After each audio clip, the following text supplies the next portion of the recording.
Welcome back to Trifecta Airsoft Podcast. I'm your host, E-Rock. This episode is sponsored by Skirmish, Airsoft Connected. It's also sponsored by Hefe's Airsoft Solutions, a company that puts the airsoft community first. Thank you everyone for being here. Let's get to the podcast. Welcome back, bro. Thank you for having me back. So, this is part 2, I guess. Well, not really, but we got interrupted by a friend of mine on Friday night when you and I were doing this, and then and so I had to go out and hang out with him for a little bit. But Totally fine. Now we're back. This is a few days later for anyone watching and listening, and we're going to pick up where we left off. So I was watching just the last few minutes of what we recorded the other day, and we were talking about, you were telling me about the idea of starting a field, location, and running in some obstacles with city council thing and all that, which, like I said, that's not uncommon. It's not uncommon. This is especially when the town you're in, if people on council have not heard of Airsoft. And that is a very common thing because most people have not. So, yeah. There's actually been a few places that I was looking up with my cousin when I first initially started this. And me and my cousin took a drive to one place and it said permanently closed down. And we're like, because we stood outside the doors where they were at, and we're like, I think it's in this building. He's like, yeah, it's showing here. But I'm like, dude, do some more research. He's like, oh, permanently shut down. I'm like, well, how long ago? He's like, oh, 4 or 5 months ago. And I'm like, oh, crap. He's like, what happened? And it really was, in general, just because of the insurance and reality, like what had happened. So this is a previous airsoft field. Oh, yes, okay. It was. Yeah. And they shut down because of that. And now there's only a few places that still do it. But all honesty, Midwest is very it's very hard to have a generalized area that's mostly main. Like, to be honest, the Midwest is mostly focused around a lot of paintball. Like, you have Texas has paintball. They have the Texan Heat, the Houston Heat. You have infamous paintball, which is Wisconsin. You have a lot of focus in the Midwest with paintball versus the East Coast and the West Coast that are mainly focused on airsoft.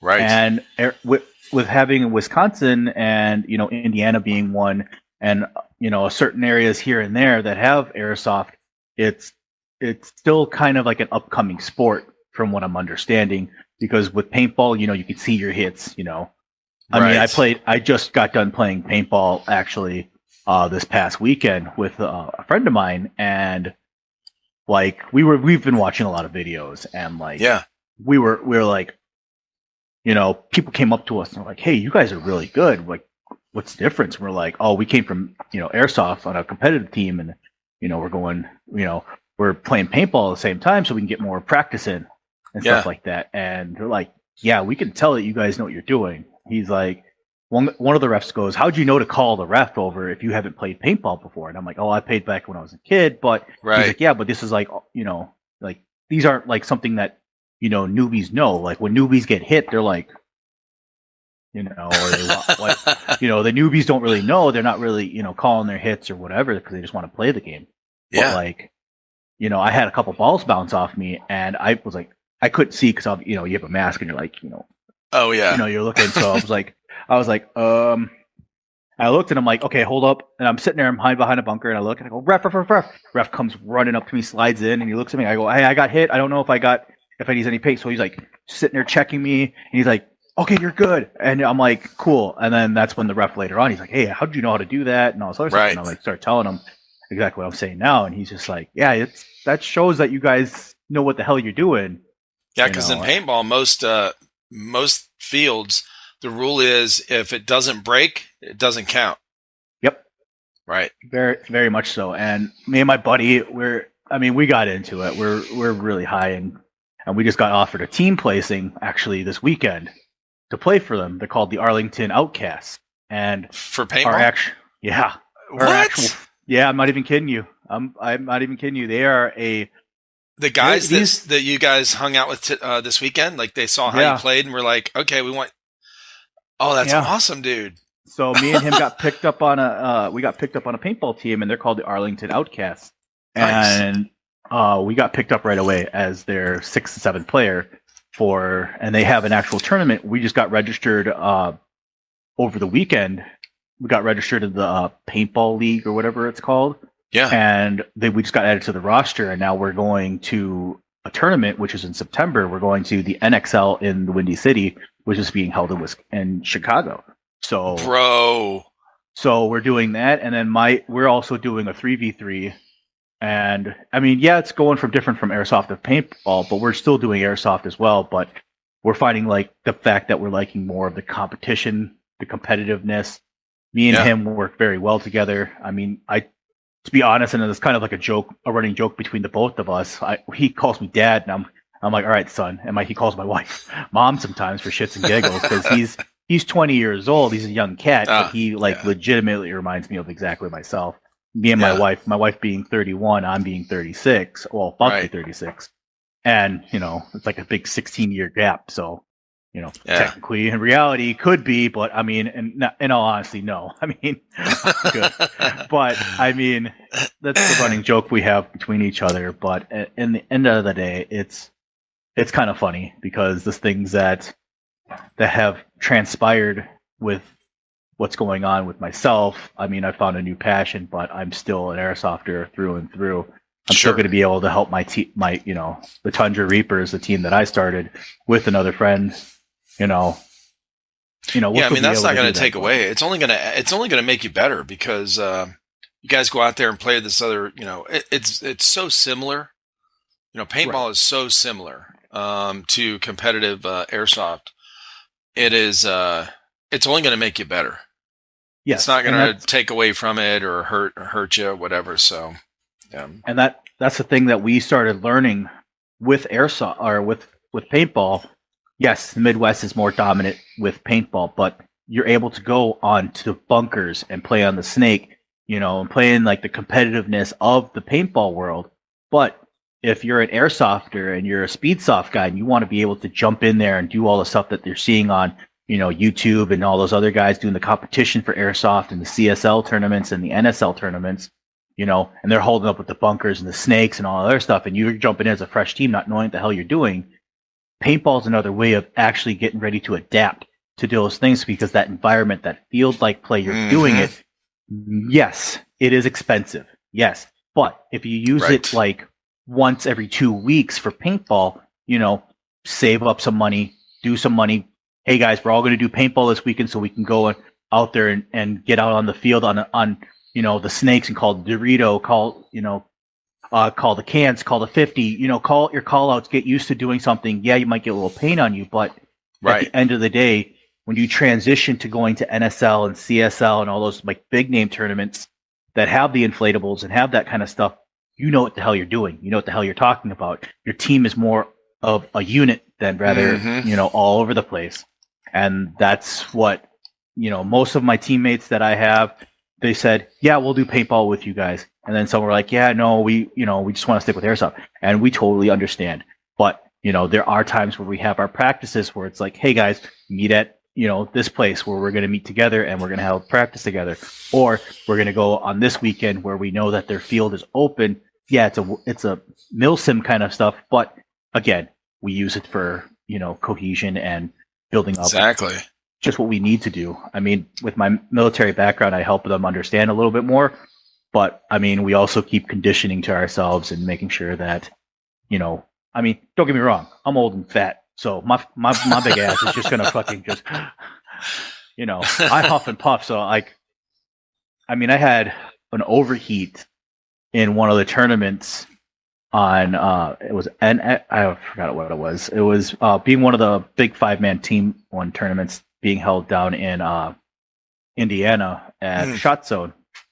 The NSL or something, or the 1v1s? Yes. No, this was in February. This was like okay. I forgot what it was, but it was like another 5-man tournament. But I had overheated because I literally was just like it was a paintball jersey, and you're just running around and you're nothing, just and I'm just over exerting myself because I had a t-shirt underneath, so I had to take off the jersey, wear the t-shirt, and then 5 minutes later I was like, oh hey, look, I'm fine.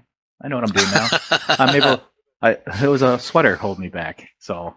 Oh, that's funny.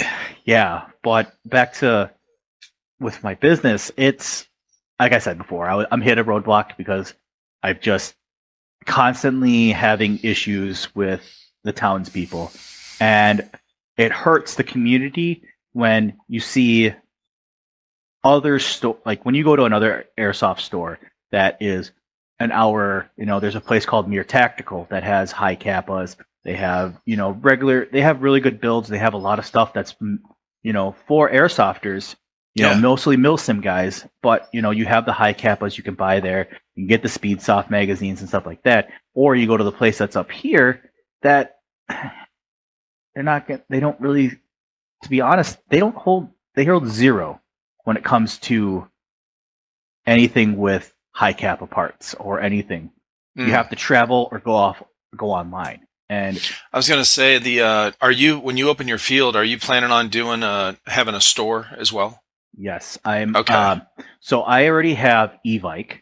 I have Evike. I have, man, to get a sponsorship with them, you have to do the correct things. Your first order has to be $10,000. Your sales has to be $100K a year to even hold them in your store, which is possible if you start to if you can break down the fields. Meaning wise, if you can hold the high the speed soft side, so you can get the little kids in there, the speedsters, and then you have to hold in the milsim guys. If you hold, which was an indoor field for the milsim guys, so they can get in and out, and do all that fun stuff, breaking indoors and stuff like that, Right. But for me, is that I was really thinking into what you were saying beforehand, talking to the local police and having them train there at the same time, and do, start holding it like that. And if it's one way to do it, I mean, it's going through the route of, your authorities around town. I mean, oh, absolutely. So that's what I was thinking is, the insurance thing, and then my bad. Let me turn this down. No worries. The insurance thing, and then the city council thing. There's been, like I said before, there's been a handful of people I've talked with, so that have opened fields, that run fields. Talk with MK Airsoft, Master Key Airsoft. Yes. He's just opening his third field within, I think, 2.5 years. Nice. Because the first two were so successful in his area. Now, these were areas that did not have airsoft or even paintball around them. Okay. So, but they were still like one of the areas. It's Medina, Ohio, is I think his first one, and that is an area that is a little out away from. I think that where his field was a little out, but it was real close. He was the one that was telling me about the police training there. Okay. And then, but him, and then somebody else was telling me, oh, I know who it was, Keegan from CSL, the guy that runs CSL. Have you ever seen those, the CSL tournaments? Yeah. It's always on the East Coast. I'll send you something funny. Do you follow him? More than that. Oh. So. Because he was talking about the insurance thing and how, or maybe it was MK as well. I'm sure you're going to laugh at this when you see these pictures. Sorry, sir. You can do like airsoft specific kind of insurance or something like that. I'm hoping that these two it's supposed to be better. I think it was MK actually. I just sent you on your Discord. I don't know if the other two are part of CSL. And then the other person, I'm sure you already know who he is. One of them's, let's see, who's this? Two of them are from CSLs. They are the one of the runners that runs with Fives, I believe his name is. Oh, fives? Yes, one of them runs with Fives. They came Oh, with him okay. over. They're the two gentlemen that are just The- like they're doing like this, and then the other guy is Baby Goat. oh, okay. Which So that one didn't come through, it didn't. Oh, I'll have to but figure out how to get I that do to you. know. Yeah, it's hard to send pictures if I don't have. Oh, I know. Discord is not a friendly. But I had Adam on here. Um, we talked about having fives on here as well, and also Vinny Taz. Okay. All those guys are close friends, and talked about having them on. But yeah, I had Adam on here. Yeah, I have before, like a few weeks before the NSL tournament started here in America. Okay. Yeah. Yeah, over in Shot Zone was the first place. Yep. Yeah, that was a fun time meeting them and having a good talk because I met is it TC Klaber or Caber? Oh, Caber, yeah. Yeah, I met him, and He was one of the announcers for it. Yeah. Yeah, met him. He's also a veteran, so it was kind of nice to talk to him about it. Yep. Because he's I still have to talk with him some more, but stuff I've been doing lately. I've been so scatterbrained that I honestly end up forgetting to hit people up. And for me, being who I am, I don't want to take their kindness for granted. So I don't want to reach out right away. I kind of like to figure things out by myself. And if things come down where I have to ask, I would ask in the politest way. But I'm the same way. I'm very hesitant to ask a question for somebody unless it's like impromptu, like you and I are talking, and I'll ask about it. And that's happened a handful of times. I've actually learned a lot. I remember the first time I was talking with Hell Yeah Airsoft, and him and I are talking, and I go, "Hold on, let me get this thing set up." I was telling him I always have this problem with Streamlabs, where if I start Streamlabs first and then I start the video call, my camera on the video call does not come up. He goes, "Oh, I know what it is."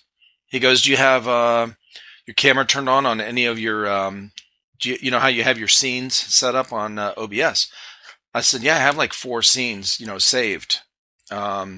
It's kind of like a loadout basically on OBS with, you can put in, if you want to switch from like a live stream setup or whatever, you can put, change all your features on there. And Streamlabs is pretty cool, man.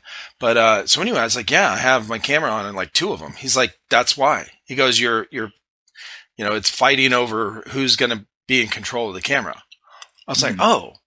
He goes, "Yeah, if you take those cameras off your scenes, and then join the call again, it'll come right up." I was like, "Oh shit." And so anyway, those kind of things, I never really looked it up before I asked him. It was just I just dealt with it. And then I was like, whatever. And then when we were talking, I was like, let me, so I do learn things when I ask impromptu like that. It's great. But most of the time, if I have a question about something, I'm the same way. I don't like to, just right away, "Hey, what about this?" And "Hey, what about that?" And "Hey, what about this?" Because I know how I'd be like, "Well, you want to do some research yourself, or you want me to tell you everything?" Right. And that's exactly how I am. It's it's like my military side. It's like when you have the NCOs that all they've obviously been there longer, and then they're like, "Yeah, I can show you how to be done, but right, figure it out first." Well, not only that, you don't learn as well. If you go through the research, like right now with your field and some of these, maybe some things you don't know what you don't know. So, if you hit something like an obstacle or roadblock and you're like,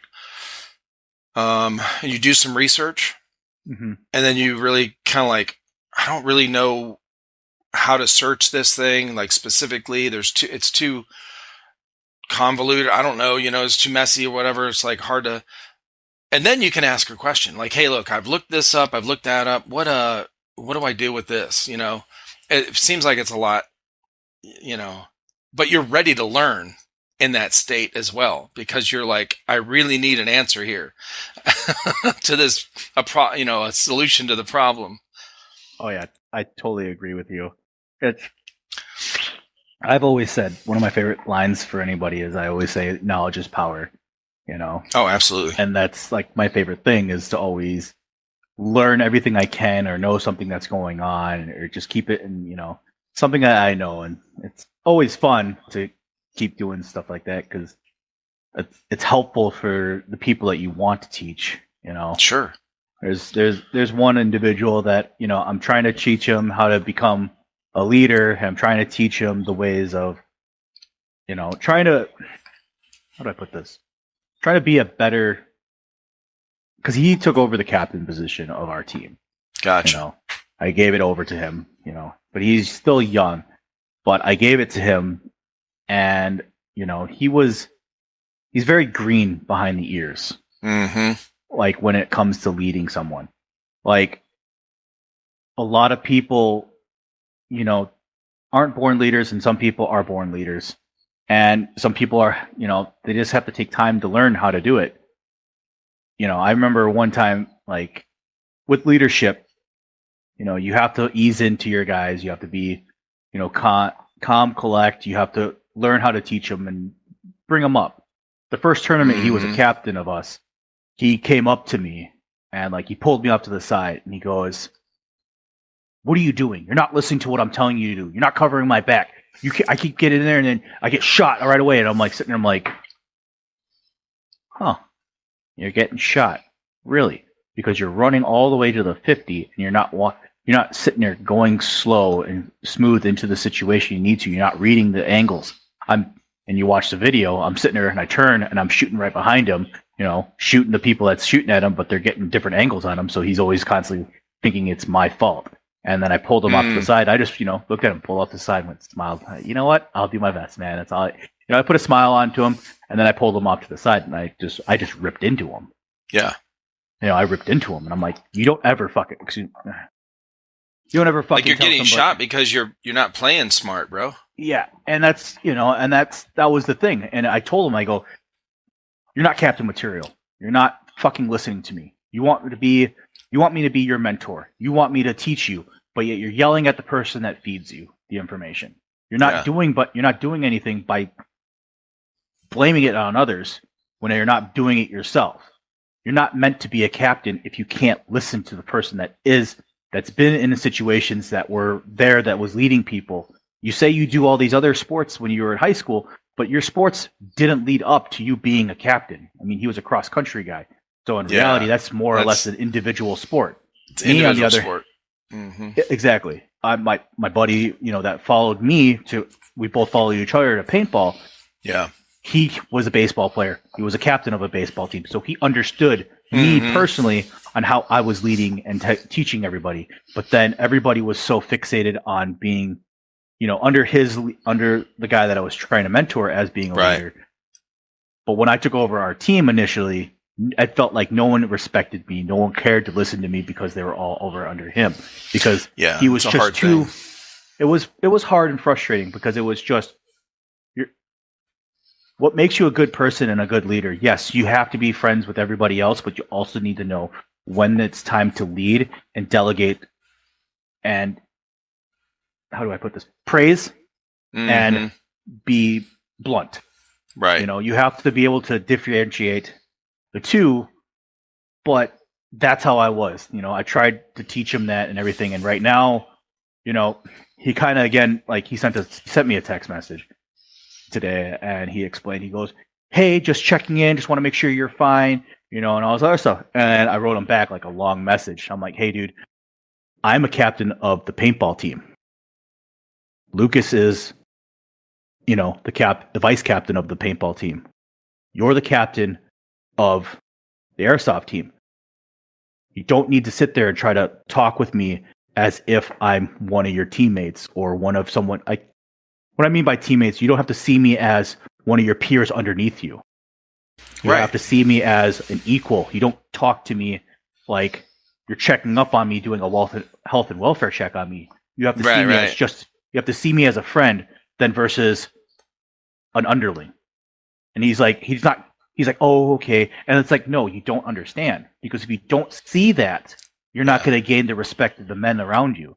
Yes, you've already done it, but you're not doing it in the ways that needs to be in a great leadership. Because I there was a moment in time where he sprinted off the field yeah, I crying. think this I think I think this is why in pretty much any kind of group setting, so like a business, right? Like a company, a a team, any kind of team, politics, okay? When there's a change of leadership, like they're typically they pretty much have to remove most of the people out of there, because especially if that leadership's been in place for quite a long time. And I know in business, with companies and stuff, when they do takeovers or they get bought out, sometimes they don't really, they're not really following this rule that I'm talking about. It's more of a, we already have our own people that we know can run this like we want it, so we're going to put them in. But there are times when you kind of have to get just clean house. You got to get a whole new group in there because of what you're talking about. Because there's loyalty issues, and it's nothing. Unfortunately, it's kind of got to be that way. And I think this is like in the military. That's why there's very strict fraternization rules. Because I was reading this business book a long time ago. I think it was I can't remember if it was Zig Ziglar or uh, Robert Kiyosaki. I can't remember who it was, but one of the phrases in there that hit me like a brick wall, and actually helped me with being a dad, with being a father to my 5 kids, was familiar. And I can't even say the word right. Familiarity. Okay, familiarity breeds contentment. And when I read the whole context of what it was talking about that, it was like, this is years after I got out of the military.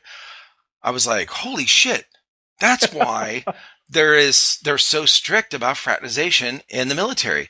You cannot get too close to your sergeant if you're a lance corporal. You cannot get too close to your gunny if you're a sergeant. You can't be, hey, let's be best buds and go hang out. I'm going to come over to your house and have dinner with, you and your wife and kids and all that. You can't do that because it makes you balk. Just that it makes you hesitate at that order that they give you, because now you know them, you see them more as a flawed human being. You know their flaws and weaknesses, as opposed to the hard ass gunny, right? That's telling you to go over here and do this or whatever. So, but I think it's very common in these situations like you're talking about. It's you have these guys that are just very loyal to that leader on a team. This is a real common thing, especially in airsoft, because it's not Very a much so. professional sport. It's not like even the tournaments that go on. It's still just voluntary. It's not like a national sport. This isn't like people are getting paid to play on this team, or like a college football team or something like that, where there's this, you're held accountable Right. to that level, like for being on the team.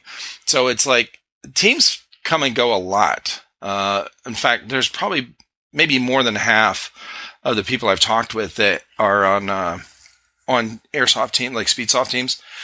They've changed teams. Like their previous team disbanded, this previous team disbanded, kind of 2 guys from that team formed this other team, that kind of thing.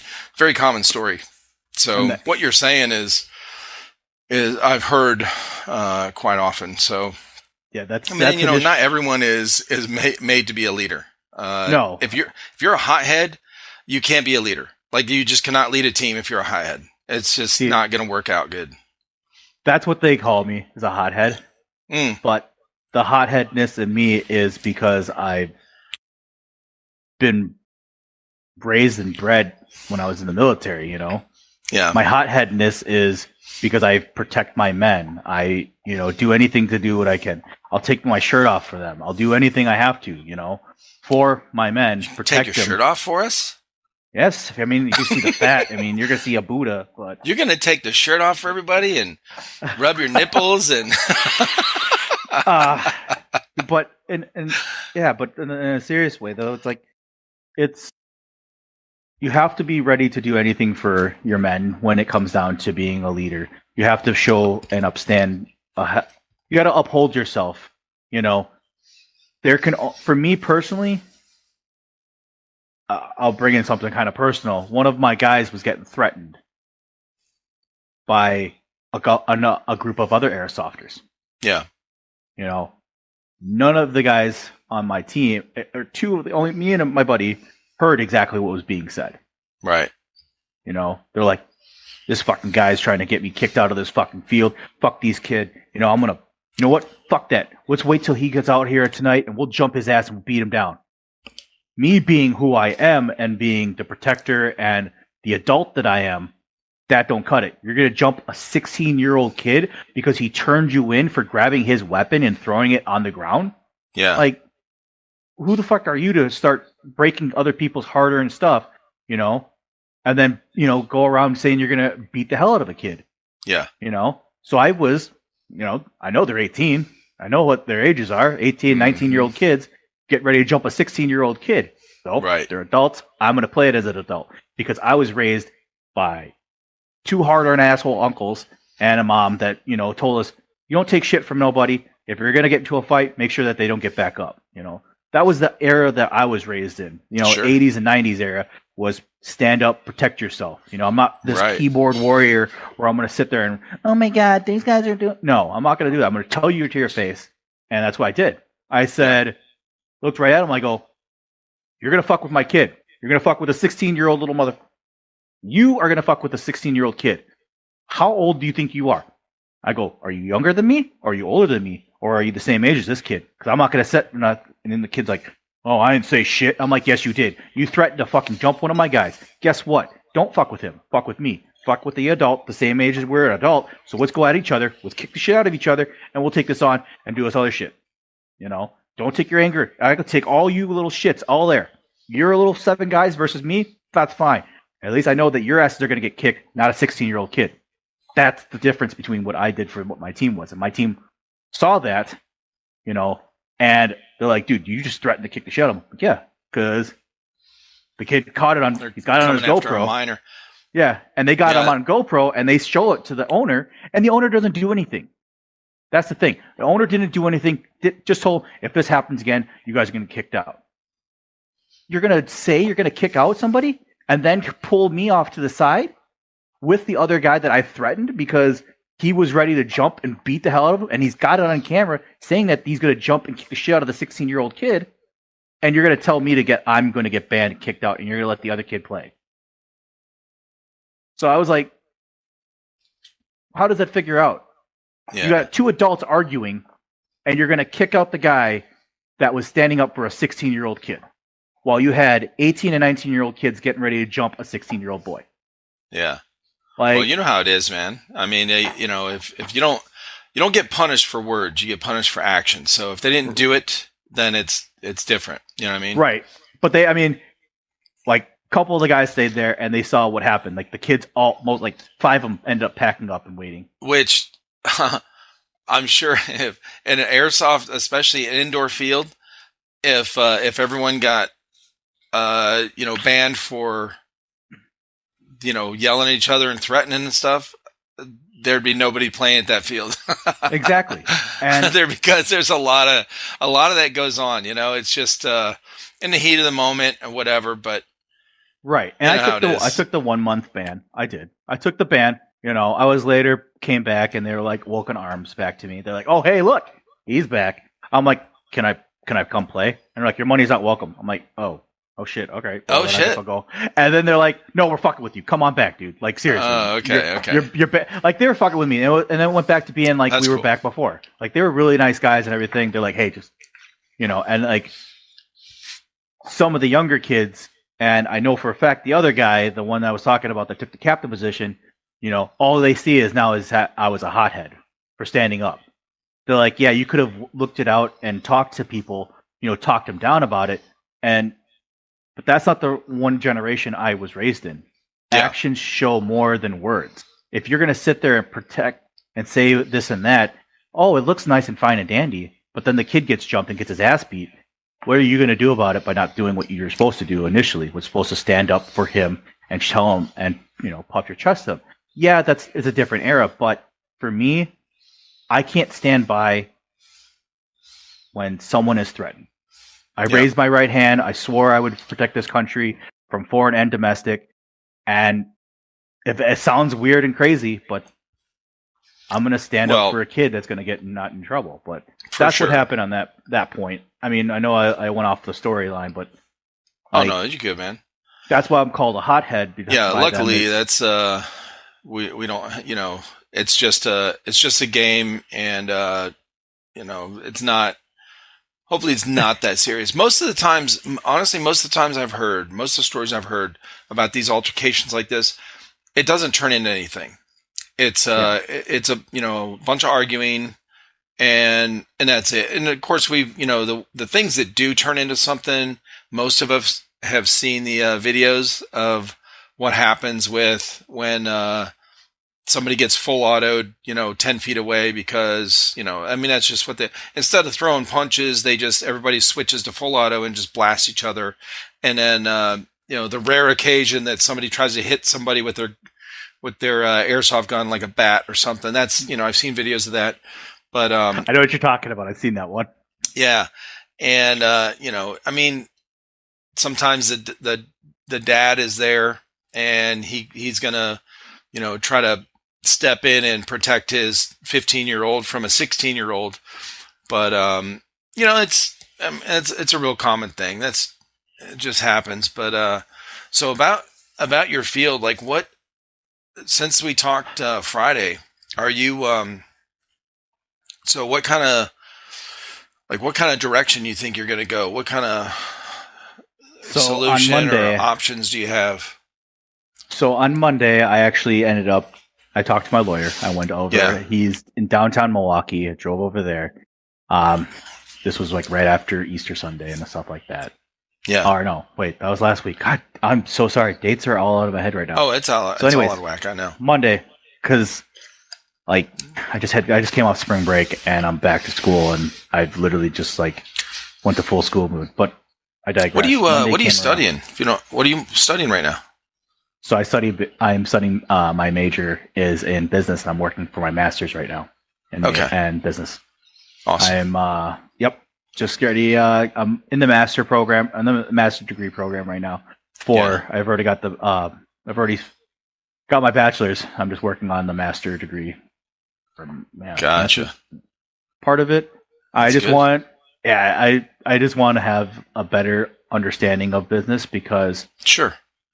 I would like to have a successful business than rather having a failing. Oh, absolutely. Business. Well, speaking of that, what we're just talking about this altercations and things like that in the field. When you open your field, how would you deal with situations like that you were in? Like if somebody brings you didn't see it, but somebody brings you video like this, where same type of setup. Like what? The only thing I'm going to do, I've studied what everything happens for a reason. Yeah. Like I've seen, yes, they brought the video up. Yes, it is an altercation. Yes. What I will do is, hey, you're going to take a 2-game suspension. I'm not going to sit there. I have me and the people that I'm working with. We all came up with a rules list on things that will happen. We have altercations on bans. We have telling what's going to happen for verbal warning. Then coming, all right, you've got a 2-day ban, right? Which is going to be just for the weekend. All right, I'm only going to open up for Friday, Saturday, and Sunday. Have those days of playing, and then throughout the week for the speed soft teams that are around town, if you guys bring up some money and want to do like a 3-hour session throughout on a Wednesday or Like Tuesday, practice whatever or day. something. Exactly. They're ready Yeah. to go out, and then difference for the police force. Like I've taken that look at it. Right. But like, hey, we're going to do a 2-game ban. Okay. Whatever. The next day it's going to be, and then after that, it's going to be one's going to be a 2-day ban. Next one's going to be a week ban. The other one's going to be, you're going to get 4 chances in reality. Gotcha. Then you're going to get a 1-month ban. Then you're going to get, after that 1-month ban, you're done. Okay. Then if it comes down to a 6-month ban, then it's going to come down to that, Gotcha. and then wait out that time. But we were like, we don't want to lose that person. So in reality, what they can do is they can come back, talk to the owners, talk to me directly, talk to one of the managers directly, explain yourself. I'm sorry. Kind of be like, yes, I know I was a jackass. Yes, as long as you can man up and say these things that like, hey, I lost my temper. I shouldn't have acted like this. Exactly. Show integrity. Right. I'm gonna make sure it doesn't happen again, or whatever. So yeah. Right. Then I'm gonna let you back in. I'm not gonna sit there and deny you something that is, it's a sport. It's something that relieves your stress. I'm not gonna take that away from you. I'm not gonna take something that you put thousands of dollars or hundreds of dollars in with you and then you're just sitting around not doing anything, and it's just sitting there melting. No, I'd rather have you come and apologize directly to me or to one of my managers and say, hey, I fucked up. I'm sorry. I shouldn't have done that. As long as you can prove that you are like, you're showing your sympathy towards that. Sure. And it's not going to happen again. Yeah. Come on back, dude. Yeah. Your band's up. It takes time for someone to cool down. And it does. At the moment of time, all they do is they see red. And that's the one thing that hurts, is that they see red. They see the anger. They see all they have is that tunnel vision. Like you look like a horse with the horse blinders, and that's all you see is that you want to kick the shit out of somebody. I've learned throughout the military that you got to step back and breathe, because I've had privates that piss me the hell off. You're just like, sure, I'm going to beat the hell out of you. You know what I think, though? And this is something I've talked with a lot of people about. Well, maybe not a lot, maybe a handful. Where the banning thing, like how do you deal with altercations on the field? Because this is the only sport that is like the only sport and hobby that is has this much of an age range or age gap. So you've got 15, sometimes 12-year-olds playing with 50-year-olds on the same field, on the same team, on the same day, or on opposite teams, whatever. And it's just the altercation thing. You've got teenagers that are going through puberty still, okay? Still, like, all this stuff going on. They're dealing with, maybe their home life is whatever. They're not settled in as an adult yet. They're not sure of themselves. They've got, maybe they haven't been on a sports team to learn some of this good sportsmanship and how to lose and not lose your temper. And guess what? Life's not always fair. So that dude you shot, maybe he didn't call his hit. So what the fuck are you going to do? So, I mean, this thing is a very common issue that we've talked about on here before with, like, how do you deal with banning, right? And it can be a delicate thing, because it's like, I feel like the airsoft community in general is the best place, one of the best places for a young adult to spend his time. Okay. It is, in general, the majority of people that they're going to be hanging out with are good people, like wholesome, honest, integrity, like all this, good character and shit. Welcoming, right? They're like helping. They're almost like coaches, right? They bring in, like, once they're into airsoft for a couple years, it doesn't take long. They're over there, like, when they're at the field, the new guy that shows up, they're the ones helping. Hey, oh yeah, here, borrow my gun. Here, oh, don't use that, use this. Let me help you with this.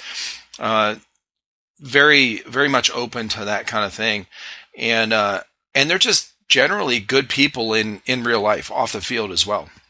Right. So I feel like, getting rid of somebody like instantly, like somebody gets banned. The first time they get banned, they're banned forever. I've heard these stories. And I'm like, Oh yeah. dude, what the hell? So I feel like there has to be a really good, like what you're saying. I think that's a good plan. I'm sure you have to adjust, how you deal with things. Like each case, there can't be a cut and dried, hey, if you say this one word to this part, like it can't be that specific. Each situation is a little different, but, but yeah, it sounds like you got, a good setup for at least give people chances to, like you said, like grow as a person.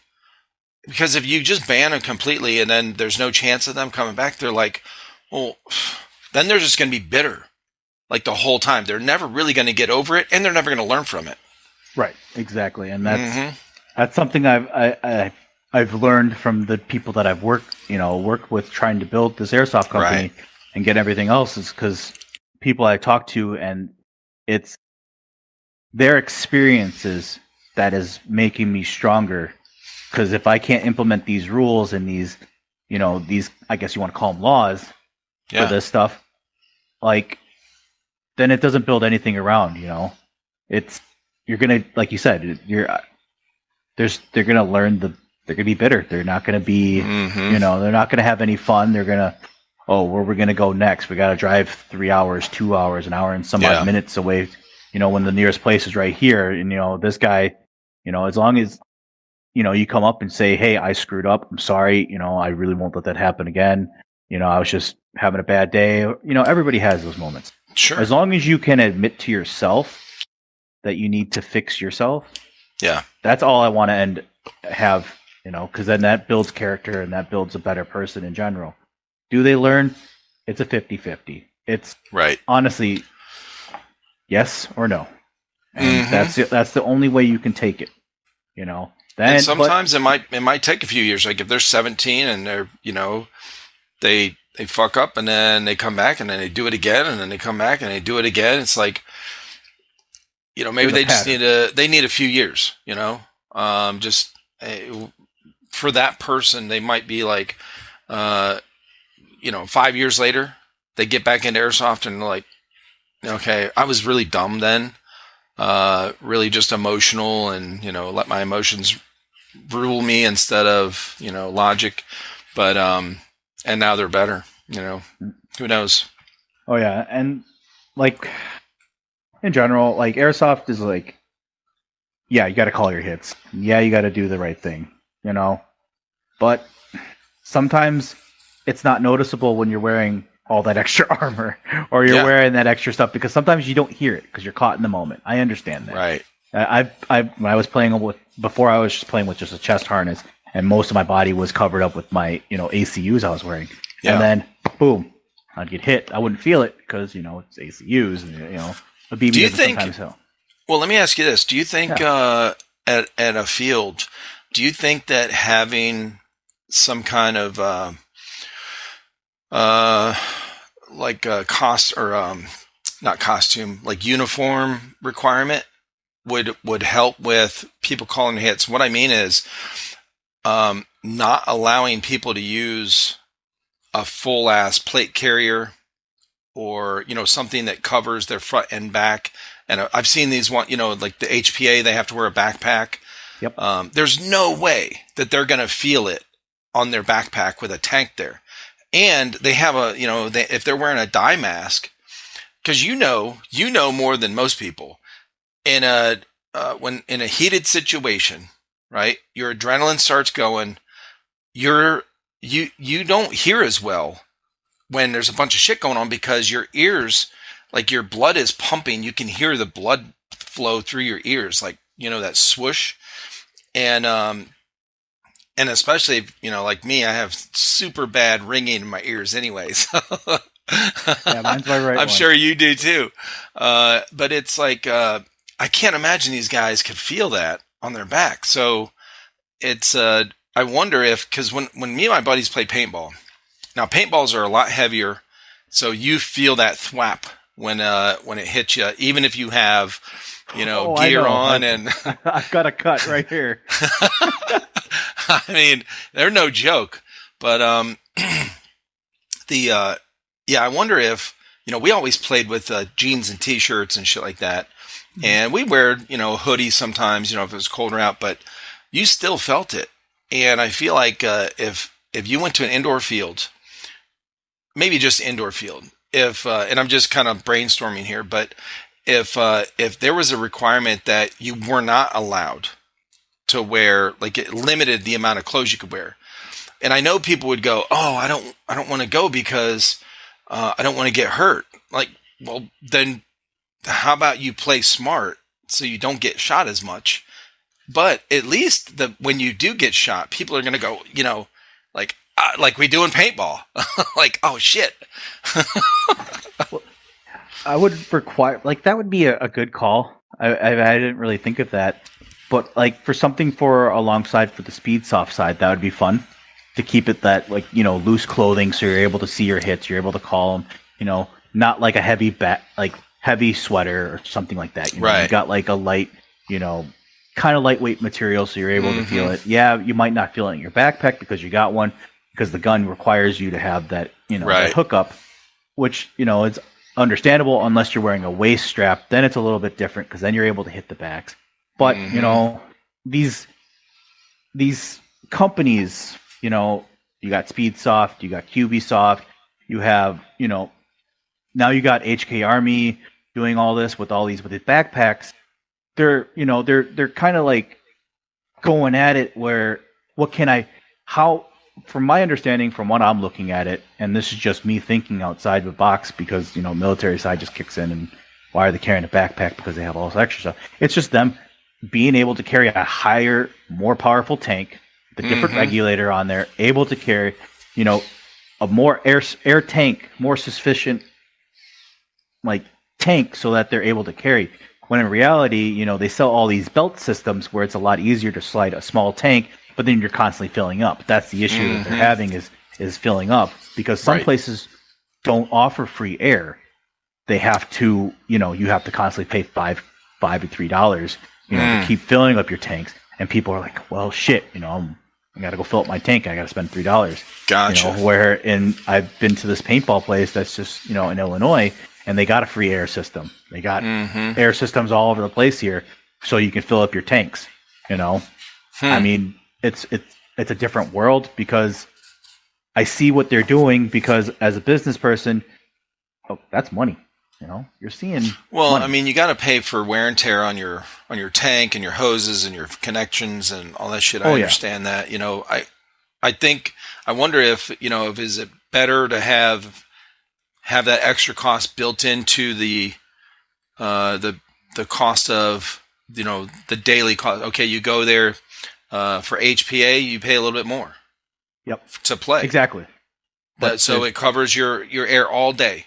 You pay, so if it's $35 for normal people, you pay $40 or whatever, 45, and all day air. And to be honest with you, there's only one place that I've ever seen that offers free air constantly, and that's up in Wisconsin Action Sports, where the manager up there is an amazing guy, really, really top of the line person.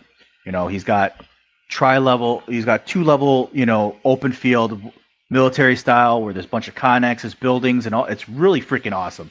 Like, I went up there, and it was. I can't stop talking about it, because he is. What's the name of this field? Wisconsin Action Sports. Okay. Yeah, I think I said it right. And Action Sport Wisconsin. Maybe I always say the name wrong, but I know the owner of that field, and he's just. I'm sorry, Chris, if you're actually watching this, dude. Don't slaughter me. I promise to make it up to you. I'm going to reach out to him. I'm going to have him on. And he can talk shit about you then. Oh, great. Trust me. I'm not going to lie to you. I look up to him as a mentor to me. So, awesome. But he's, his field is amazing. And he literally is so, him and his other friend of his that works with him, they are so in tune with Airsoft and how good it is. And they offer the free air. You pay, you get free air if you have HPA tanks. He doesn't make you pay for the other tanks. He doesn't make you pay for anything, because he understands the concept that people are running different systems. He's got battery connectors off to the side so you can plug in your battery. You Yeah. can do all this extra stuff. Or excuse me, you can do the things, and like I've learned off him that that's what you need to do as a business person. You have to understand the differences in what people's needs are, because if if you can contribute the needs of the people, they're going to want to come more. They're going to want to keep coming back. Oh man, these guys have, they got a food truck. Like that was my other thing, is like I had already talked with food trucks around, the local food trucks around Wisconsin. Yeah, I had it all laid out. Like I talked to a bunch of food trucks around. Bro, food trucks became so fucking popular in the last 10 years. Holy shit. And that's what I wanted. Where did that come from? I don't know, but this was the thing for me, is that, hey, I personally didn't ask. Like when I talked to all these food truck owners and stuff like that, I told them, hey, once my shop gets up and running and all this other stuff, there's gonna be a lot of hungry kids, Yeah. And I would love to have your guys' trucks out here and everything. Like if I will build, an area so you drive your trucks in, it's covered and like covered. Yeah. You got the whole thing. You just drive your trucks in, 2 trucks just for that weekend, and then you switch out for the next other guys. I will not charge you a damn dime. That's the one thing I won't do, because it's not my business to take money away from you. That's your business. You're like, it just gets your name out. That's the thing I would rather have, is collaboration than rather have anything else. These guys. Well, it draws people to you, because you have food and drinks there and stuff. So yeah. Hey, have you heard of Zulu 24 up in New York? No, I haven't. It's an airsoft field. So the guy that runs it is he's a veteran as well. He spent time in the Marine Corps. I don't know if it's 4 years or 8 years, but he talks about that. They just actually recently started their own podcast, Zulu 24 podcast, where they interview some, like they have a nice studio setup. It's really cool. But he talks about, before they start the podcast, he talks about the food truck at their site. Like it's a big deal there, like the snack shack or something. Maybe they just have maybe it's not a food truck. Maybe it's like a concession stand built into their field. I'm not sure, but, or they're, in their building or something. But, yeah, it's a real, popular thing. It can be, if, and it's gotta be cause I know, one of the fields I've been to, indoor, it was pretty basic. It was really cool because there was nothing around that area at the time. And, but they didn't have like a store where you could buy, like an actual storefront, where you could buy BBs or guns or any kind of shit like that. They didn't have concession, it was, I'm not putting it down. I'm just saying that, you're missing out. If you have a nice setup where you have a storefront and then you have the field as well, like the indoor, and then maybe outdoor on the same property, and then you have a way for people to buy food and drink while they're there, dude, that's golden. That is golden. And that was a lot of collaboration from everybody I was talking with, and they're like, well, what can we do for food? Because if we don't have it, what are we going to do to offer something? I'm like, dude, if I can talk with some food trucks while I'm around, I can get some stuff in here. And that's what happened, is that we started talking about, me and my wife would go out in town, with her friends, and because I'm a diabetic, so beer goes right through me, and that sucks so bad, because trust me, I've tried every liquor to find out which one doesn't go through me, and I zero. So nonetheless, now are you able to drink alcohol with the medicine you take from? Yes and no. Okay. I mean, when I was back in Germany, I could drink everyone under the table.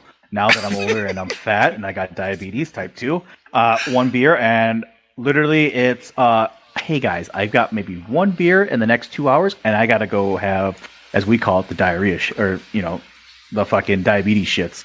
No way. It's like a laxative for us. And I'm just like, yeah. And I'm like in there, like blowing it up and coming back out and be like, woo. And then going back and having another beer. And gotta be right back, guys. Oh my God. Yep. I looked up beers, and, I was like, oh man, what kind of beers, what can I drink?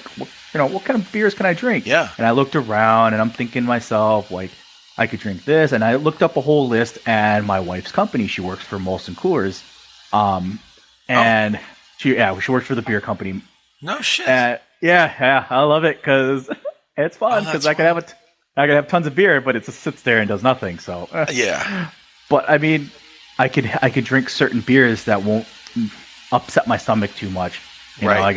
I gotta take certain pills, which helps me keep it in, and then the next What a day pain in the it's not. ass, though. What I mean, It's probably not even worth it anymore, man. Fuck that. no. So I'm always Especially I'm always a if you're DD. out like at a restaurant or out like on at the strip or something, like downtown or whatever. I would That because one of my biggest fears, bro, is not like being in public and not making it to the bathroom Yep, when and that happens. Like no thanks. yep. That is exactly one thing I I would don't do. rather get in a fight and get my ass beat than have that happen. Okay. Yep, and I don't drink. So I mean, don't get me wrong. I'll drink home with friends and family Sure. in Yeah. in my own area, It's at my own different, right? place. Yep, Where you're because I comfortable. have exactly. But when it comes outside drinking out with Yeah. public with everybody else, it's one beer and that's it, and then it's a ton of food and then it's just soaking up. And are you good? Do you want down? Yeah. How about you get down? Thank you. Got your little kitty there. Yeah, that's my cat Ghost. She Yeah, that's is- well. When you showed me the last time we were talking about some of your injuries from the military, and you said you had some medicine for like memory and shit like that from your head injury. Oh yeah. Most of the time, you can't really drink, with stuff like that.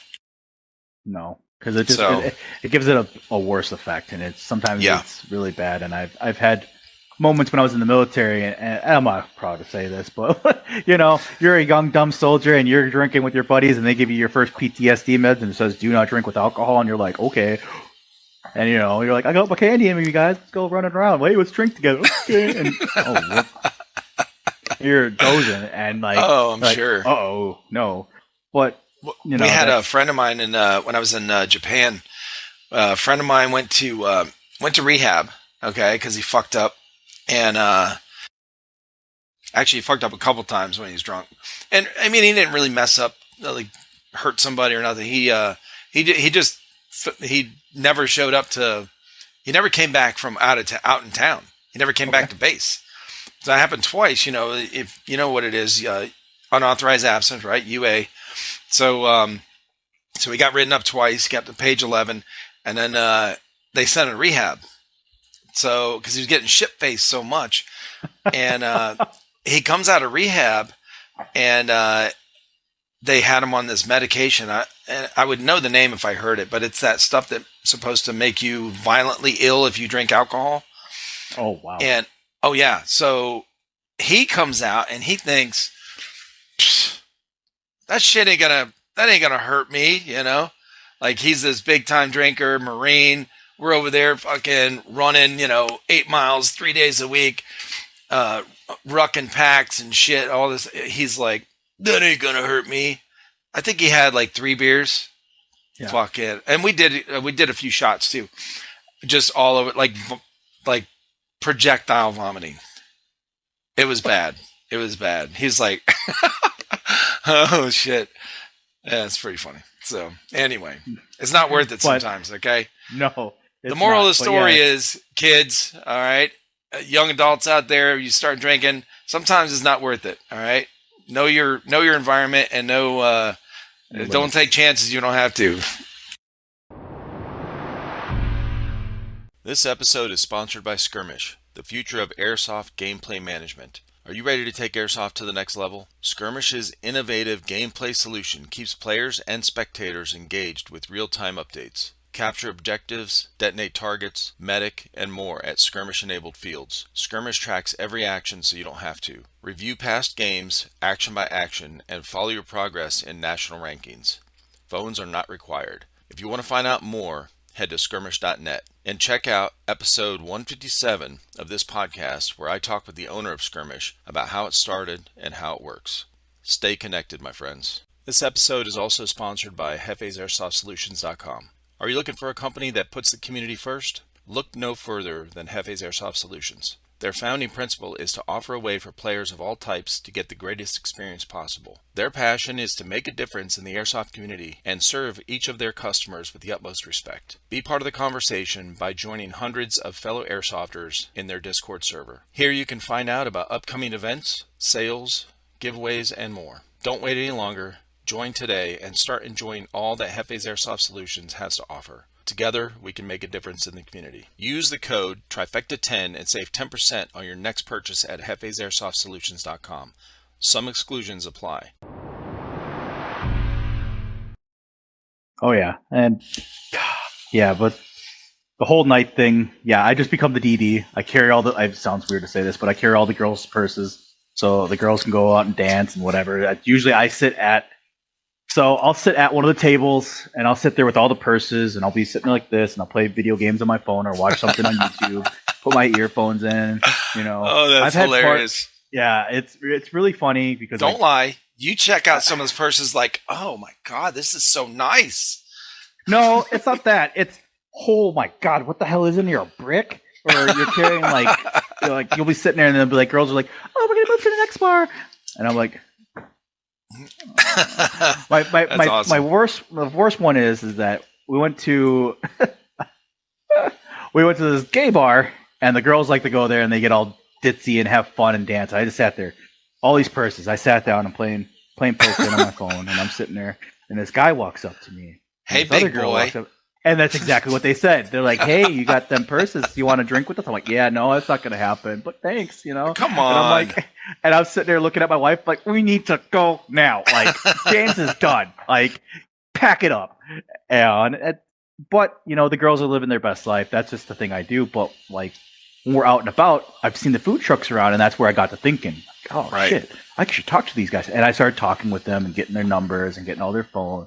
You know, getting their cards and everything, and I'm like, hey, I'll give you guys a call. You know, I'll stop by next week to see how everything's going. Like, if you guys are still interested, you know, and that's how I built a good rapport with all these other, you know, with about, I want to say a good 7 or 8, you know, food trucks. That's good. You know, I can just rotate around every all different week. What kind of food? Oh, you name it. Mexican. We have Italian.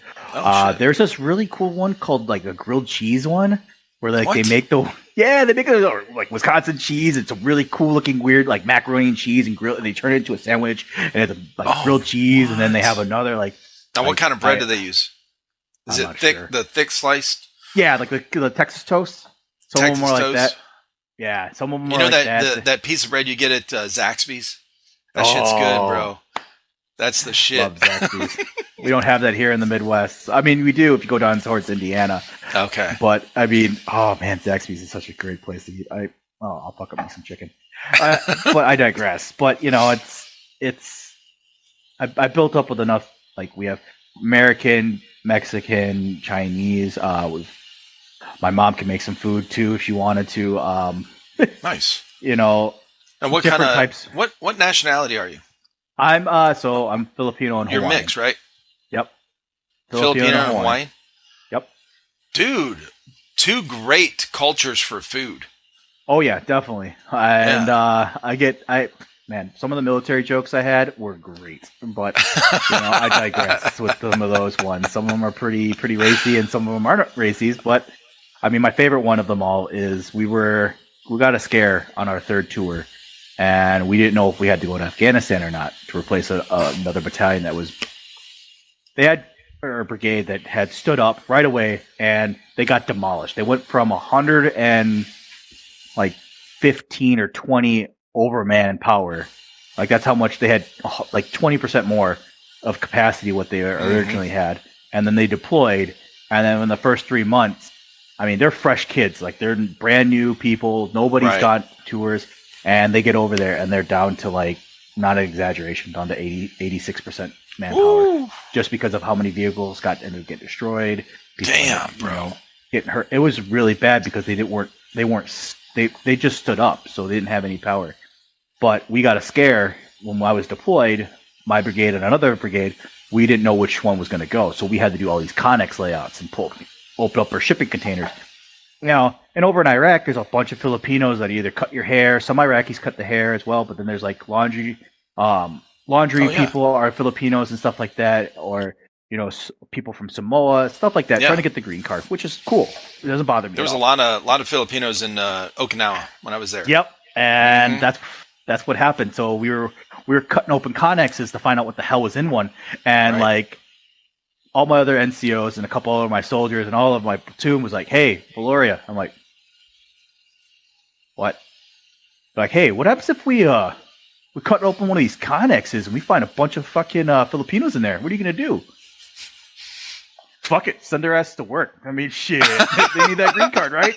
And they're like, what? I'm like, yeah, shit. I mean, if they need to, they made me new Oakley boots. Go right ahead. I need that shit right now. Let's go.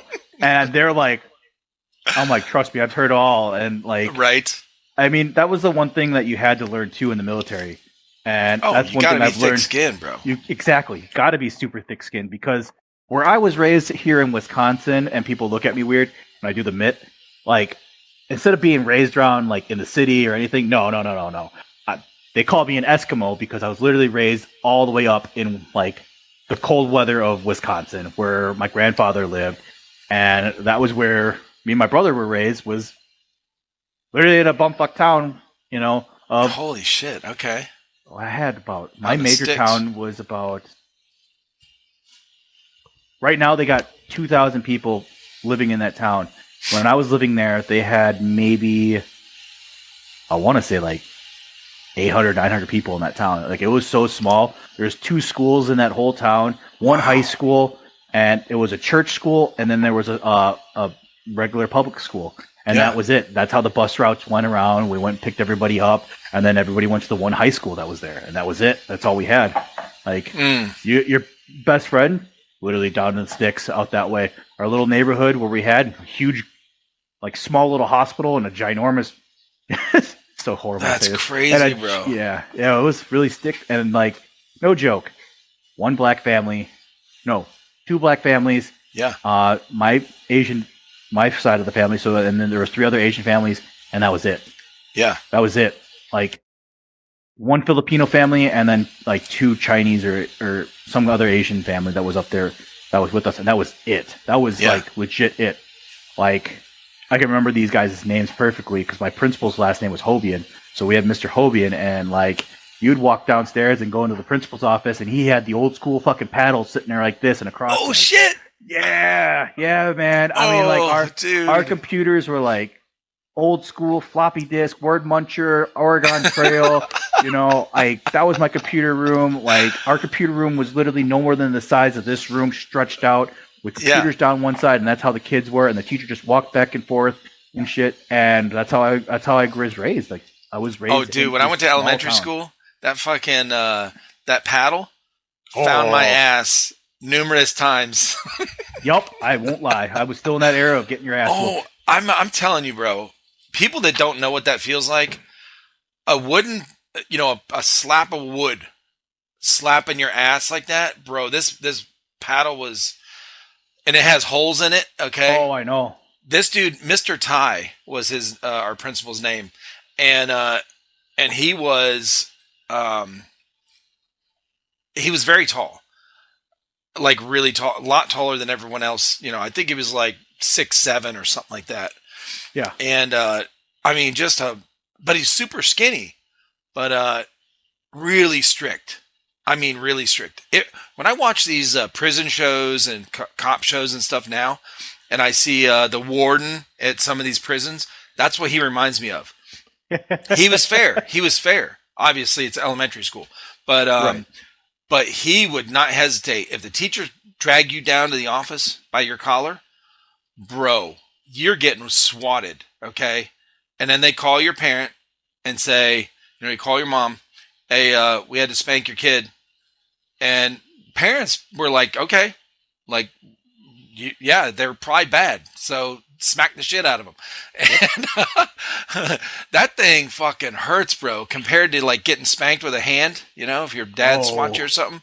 That paddle fucking wrecks your ass, bro. That doesn't sound good, but it doesn't feel good, okay? I trust me. But yeah, that's how I was raised. I was raised up in the sticks. I was raised, I mean, I've had some crazy stories up there. Was your grandfather the first one to come over, like, from Hawaii or from? So, funny story about my grandfather, my mom's side. Yeah. So, my grandmother is full-blood Filipino. Both my uncles are full-blood Filipino. My mom is full-blood Filipino. My grandfather on the other side is an American. Yeah. White, everything else. got married to my grandmother, ended up taking, the kids and actually adopting all three of them, and bringing them over to the States. And that's how my mom ended up marrying a Marine, which was kind of hilarious for my mom because my grandfather was a commander in the Navy. So, oh shit. Yeah, so like my dad at the time being a Marine and being, Hawaiian, like, oh shit, scared shitless because he's like, this guy's gonna chew my ass out if I'm not good to his daughter, Yeah. And that's how I ended up back home in Wisconsin. Is because my grandfather was raised up north, and he moved up. He went back and started his law firm because he worked for JAG, and so yeah, him and his buddy started. If I remember correctly, him and his buddy ended up starting his own law firm up there, and that's how he became. And then he just exploded up there, and he was one of the number one lawyers in Wisconsin at the time when he was around. And end of story. Like that's where you had two Filipino boys, being raised up in country, country bred in the cold Wisconsin. too, man. Oh man, because Hawaii and Philippines are both tropical environments, hot. And then you're stuck in it. Now, do you like the cold? Do you like did you grow up doing like snow sports, winter sports kind of thing? Hockey was a good sport I like to play. Okay. I'm not in tune with it as much as I used to be. Say the playoffs are going on. Are you watching it? Do you have a team? No, not anymore. You suck. I'm sorry. I didn't follow it anymore. I mean, if I had to pick a team, I used to have an old school Penguins jersey. Okay. And yeah, my mom, I don't know if she still has it. It's just as old, Penguins. We still have the Milwaukee Admirals that are around here, but I don't really go out of my way to watch hockey anymore. Mostly if I watch it, it's whatever's on ESPN at the time. Right. But other than that, I'm a big hunter, so people always kind of get thrown away. I know it sounds really racist to say this, and I don't care because I have thick skin. But people hear my voice and they're like, dude, you don't sound Asian. Oh, am I supposed to sound something different? I'm like, no, it just threw me off by listening to you because I used to be a semi driver and I would have my trucker's headset on, and people would hear me and they're like, oh man, this is, and my buddy would be like, oh hey, James, I'm coming over to your house to get some Asian food, and they're like, this guy's Asian? What the fuck? And then he's like, I thought he was white, and I'm like, well, what do you mean by that? He's like, no, man, I'm not trying to be racist. I'm like, nah. Am I supposed to just sit there and be like, oh, hello, sir, you need your dry cleaning ready? Or there you got go. The wonton soup? And I just fuck with them. It's just because the military bred me that way to be a person to realize people are gonna make fun of you. Okay. It's just words, bro. It's just words. It's okay. How I see I know it sounds so politics right now with this shit, but how I see America right now, it's people are do all these and I'm not gonna lie to you, do all these stupid race things, oh, it's Cinco de Mayo or it's this and that, and I'm thinking in my head were you all born in America? You were. Oh, well, guess what? You are. You're American, not Mexican. You might claim the heritage, or it's how Africans get mad. It's just me being me, but that's how I was raised. Sure. Some people look at me as okay, that's what it is. That's who he is. But then there's some people that just get angry about it. And I don't fault them for that. But, people come to America to make themselves better or do something better for their families or whatever. Everything here, unless you're a Native American, which then you have rightful so to say what you need to be. Yeah. But, everybody came over here on a boat somehow, some way. Or in a I have a bunch of Mexican friends, and they're like, we don't even care about Cinco de Mayo, bro. Nobody in Mexico celebrates Cinco de Mayo. It's an American thing. You guys just, and they're cool with it because they're like, hey, it's just another day to party. It's another reason to party. That's it. It's we don't, because somebody asked one of my buddies something about it, and he's like, no, we don't really. It's not a big deal for us. I think they said, oh, we were at a Mexican restaurant, and I know that one of the guys, part owner of it, and he was like, one of the guys that was with us said, oh, that sucks. You got to work on Cinco de Mayo. And he's like, it's not a national holiday in Mexico. Bro, we don't care about that holiday, bro. That's an American thing. Because that's my buddy Ruben. He's down in Texas, and he's Mexican. He says the same thing, and he's just like, dude, I just do it for shits and giggles. Oh, yeah. That's all I do. I just do it as a party time. When it's, there's no Filipino heritage or anything for me here, so I'm like, okay, whatever. I don't sit there and see anything. Me personally, it's I see it as we all came here to this country for one reason, to make a better life. I was born here. I'm an American. I'm nothing else, nothing less. That's Yeah. how I see myself. That's how I put myself Absolutely. as. Yeah, Well, I my think heritage. people have people are so confused now. They have a hard time knowing the difference between like, hey, I can be proud of my heritage. Yep. We should be. You should be. Like, if your mom, like my mom's Italian, okay? My dad has, My wife's Italian. there you go. My dad is like, half Native American, Crow Indian. So, I was raised with this, a lot of teachings about their heritage, where they came from, what was life was like for them, growing up. And you should be proud of that. You can be proud of that and still not be offended if somebody says something bad about Italians. Like, they called me WAP all the time when I was growing up, Oh, yeah. Guinea, WAP, whatever. Like, I'm like, I don't give a shit, whatever. Like, dude, it like, even as a kid, it didn't bother me. It's like, that's what we all did. We joked around like that, And my buddy was, his dad was Irish. We called him Mickey, Shut up, you dumb Mick. That was what we did. Like, it's, I feel like people don't know the difference between that now. Like, they're so cautious with the words they say. Like, I feel like sometimes when I talk to some of the younger generation, not on here, but just out in real life or whatever, they're so, it's like they can't really have an open conversation. They don't feel comfortable talking like this because I feel like, I don't know why, but I'm guessing it's because they're so afraid to say something wrong. And I'm like, no, man, bro, it's okay. Like, you're not going to jail. It just relax. Nobody's going to post your ass on fucking social media saying you're a, racial whatever. Like, it's so weird how it's changed so quickly and gotten so, everyone's a pussy, man. Yeah, that's exactly what it was. Like, I could tell you a funny story, but a quick one. It's really quick. It's funnier too. So I have a friend in the military. I'm still good friends with him outside the military. Guy, literally, how does it go? His mom is Irish, and his dad was black. Born in England. Yeah. Put up for adoption by his mom. Family in Texas, raised him and, did all that stuff, adopted him and raised him and everything. Uh-huh. And raised in Texas, funniest guy you'll ever meet in your life, because he's just like sits there and he'll tell me, he's like, yeah, man. Well, and I ask him, I'm like, so what are you? Like, he's like, oh, dude, you all just ask a lot of black people what they are. I'm like, no, dick, I'm just asking. He's like, oh no, he's like, well, I happen to be, because he had why I asked that question is because he had on the back, he had what's that English soccer team? United England or something. Okay. Some soccer team like from England and in his room. And I'm like look, that's weird to see. Like, what is he, a soccer fanatic? Like, no. And he's like, no. He's like, actually, I was, he's like, am I supposed to walk around and say chip chip today? And I'm like, what the fuck is that supposed to be? And like thing popped in, you're fucking American, He's like, no, actually, I was born in. He's like, I'm also, I was born in England, and my mom was white, and my dad was black. And I'm like, oh, that's cool. He's like, yeah, I was put up for adoption, but I mean, I digress. And he's like, yeah, but I'm also. So he goes, I'm black, I'm English, and he goes, I'm Irish, and I'm like, fuck you. And he's Texan. Yeah, and he goes, and I'm Texan, but I was raised, in the down in the South, and I was always a great time. And he's like, yeah, and I'm like, wait, you're Irish? He goes, my mom, dude. I'm like, yeah.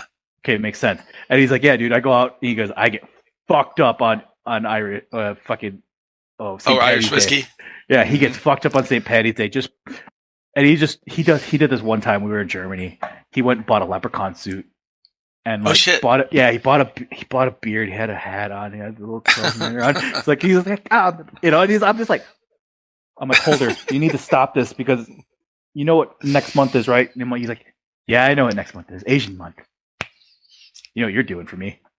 I'm gonna wear a fucking wonton hat and walk around like I'm in the race fucking field. Shit. And that's what we did. We became one of the closest friends, and it was always hilarious. The two of us would sit there and we just bullshit. And and that was the greatest time. We can't I got out of the military, then he moved to Washington with his wife because his wife was from Washington. He met her in the military, and he's like, Okay. I'm gonna move to Washington. How he got a great job. He does have an amazing job. He works for construction. His wife is a nurse. Great people. Okay. And I went there and I met up with him, and it was just a hilarious time because it was just like Washington State. Yeah, Washington State. That's a pretty state, man. Oh, I haven't been there. I just, seen a lot of videos and pictures and stuff up there. But yeah, that I digress. But well, other than that, so yeah. So what do you got? You got a diverse background. You have a badass military history, and you are you're on you were on an airsoft team. You've been playing airsoft, and that's kind of your outlet. And this is what I found with most veterans I've talked with. This is their thing, right? Yeah. This is how they, it really helps them cope and deal and get it out, and it gives them a purpose and something to focus on.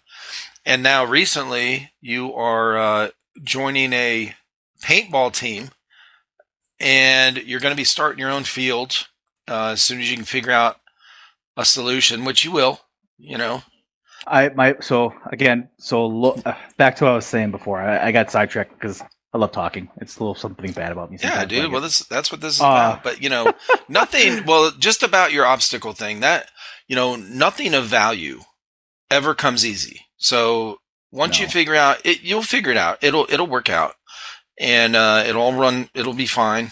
But yeah, that's something to work towards overcoming. But yes, my lawyer. So Monday of this week, my lawyer sat down and we talked, and it was kind of you need to step back. You need to let this thing let the pot simmer. Mm-hmm. Let it settle. Yeah. Don't let it. Don't go in there trying to go. Go. Yeah, maybe if you're too emotionally attached to the whole situation at the time, it's not gonna be good. No, because you want he told me, he's like, you're going to want the people on your side. You're going to want them to be willing to say, yes, we want this here. Mm-hmm. You got to let them step back. He's like, we'll come back at it in a couple months. And that's exact words he said. And so I'm stepping back for a few months. I'm going to let it calm down. Sure. I'm still going to go. I'm still going to, I'm not going to have him with me this time. I'm going to go, and I'm going to go to the meetings. I'm going to go to the town hall meetings when they have them. I'm going to be there at, the farmers markets and stuff like that. Get my name out there, start talking, asking the people what they would like, stuff like that, just to build a better rapport so I can meet the people and then understand why the situation at hand, and tell them, come back at them again in a couple months and be like, hey, this is, well, I thought my wife was coming in. This is what I'm doing for you guys. This is how I'm going to help out. Right. I talked with someone over on a podcast, and tell them hey, they brought up getting the police involved and having it better, so it's hey, you guys don't have to worry about these things. I can get the fire department in there, so they can do drills as well. Even though they probably have a place they can do drills, they could probably use my indoor field to do, kicking indoors. I can always go down to the dump, buy some quick doors, unhinge them, put them back up, do some stupid things and, help the community build as a whole, than rather have, these things that they see and all the bad things. And like I said, people put blinders on so they don't see everything around them. Right. I would rather have open eyes than rather, yeah, for sure, man. Yeah. But that's where I'm stepping right now. I'm looking forward to it. Oh yeah, trust me. My cousin came up with the fields. The field. So I'll tell you what the name is going to be. So the fields are going to be the gauntlets. Oh shit. So yeah, so there's going to be that, and then once my team starts kicking up more, and we have and I start getting them in there, we're going to have two teams. So it's going to be one team's going to call Alpha team, and the other one's going to be the Omega team. So one, nice. Alpha and Omega. I'm only going to do. I'm only the gauntlet. Yep, the gauntlets, and the gauntlets. Okay, so when you go to the town hall meeting, that's going to go over really good with everyone that's worried about. Yeah, right. No worries. It's just called the gauntlets. yeah, but I mean, like our whole thing now is that I'm now looking at the building still, but I'm also going to be doing, selling two different types there now. Since I'm getting myself into paintball, I want to be able to give, because again, Yeah. I'm now focusing on seeing more, if there's more fields around and there's more places for people to buy things, it opens up a better variety for people. So now I'm getting airsoft and paintball people mixing with each other. Sure. And it's like, I've heard about airsoft, my brother does it, but oh man, dude, come on in. Like if one guy's like, hey, I do paintball and I'm just curious about doing airsoft in one of these days, I'll be like, hey dude, here, come in, give me your name, or here, take a free rain check for coming on the field for one day. Mm-hmm. Go and experience yourself. You got a free rental, you get a free admissions, stuff like that to give people the chance to do both sides. And Sure. then we have an amazing paintball field that's over here too, and I'm willing to go and try to go and talk business with them and be like, hey, I'm gonna work with the guy up north. I want to work with you guys. If you guys are willing to do this, we can all work together, all three of us, and then have like your name, trifecta. So it's like a better, I wouldn't say control, but a better understanding of two sports that have sometimes bad things named about them. Airsoft. Sure. Oh yeah, people walk around with airsoft. They walk around with guns and masks. Oh man, they're getting ready to shoot. Like no, jackass. That's just the shit they sell. It's because other nations that's how they do drills. That's what I found out about airsoft. Japan and all the other places had airsoft places, and it just so happened that the Americans picked it up, and that's what happened because other countries were using airsoft as drills, and they were using it to get. That's why you have the lifelike weapons and everything else. I think I think maybe airsoft is that's why airsoft is more popular in some of these other countries because they don't have real steel. So like UK is very popular. I feel like more popular than here. Japan, of course, where it started or whatever. And but along those lines, being a veteran and going into airsoft after you got out of the military, there's a common thing I've heard. I haven't seen it because I've only been to a couple of what's that? Flashbacks? No, well, that's one part of it as well. I have seen that at a milsim. One of the guys was a combat vet, and he had to leave the field. He came back to our spot, the campground, because of there was like a bunch of Thunderbees or EG-67s or something going off right by him, and it freaked him out. But no, this attitude, I guess, kind of like a division between veterans that play airsoft and airsofters that are non-veterans, and like there's this animosity. And somebody asked me on here once, me being a veteran, why did I think that was? I don't really know. I haven't seen it. Do you know what is it? I'm guessing, but what I could see is, and this would kind of irritate me too, I guess, is somebody that's a longtime airsofter that plays milsims and shit like that, has all this gear built up, right? Has been on the field a bunch of times in these different milsims, and then a guy is just brand new into airsoft, like the first year into airsoft, only been to maybe this is his first milsim or whatever, but he doesn't know the layout, he doesn't know the field because of this, right? His first time there, and maybe the guys that are veteran airsofters, not military veteran, but long-time airsofters that have been to this field, they know all this stuff. They're like talking down to him, or not on purpose. Maybe, I don't know. Maybe. What do you think? So I have seen that, and I've seen the good side and I've seen the bad side. I've seen the good side where they've helped him out, like, hey, dude, you're doing this and that, and if you do stuff like this, or you do something like that, it's motions or teaching them how to, enter a room. Like, like how you're supposed to look at, like, don't think of this as a video game. Think of it as just like your real life, and you're just trying to do something fun, and you're just trying to get like into like what it looks like to be all combat style. And then you get the veteran airsofters that are like, oh, look at this guy, he just bought all this new shit. Look at him, he just walks around like he's got money.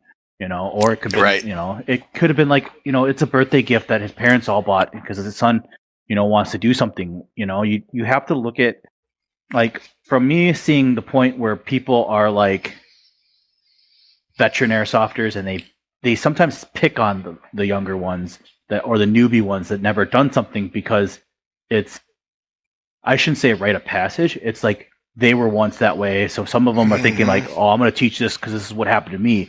It doesn't work that way sometimes. Then you have other veteran airsofters that are seeing, I would say the asshole ones, and they'll be like, okay, dude, you need to really step back on this kid, or you need to step back on these guys, because these guys are brand spanking new. They don't know what the hell they're doing. They're just coming here to have fun. If you ruin someone's experience, they're never going to do it again. Yeah. And then it, sometimes it causes a commotion or some kind of like feud. But to me, it's the veteran assholes that do the bad things to the newer group of people, or the newer ones, are the ones that make the sport undesirable, I should say. Right, not as fun, yeah. There's a team in the place I go and play, and these kids, these are the same kids that threatened to beat the hell out of the 16-year-old kid. And these guys just run and gun, and they're not. I've asked them straight to their face. I'm like, "Are you guys a Speedsoft team? Because I see you guys wearing the jerseys and all this other stuff." Oh no, we're just a club. We're just a bunch of kids that like to work as a group. So you're overshooting people, running and gunning, and doing stuff that the right thing to do on Speedsofters, yet you're acting like little shits. You're not making it more for these guys to do it. You're ruining this place. You're being assholes. And they're like, "Oh, what do you know?" And I'm like, "Trust me, I know more than you do, kid.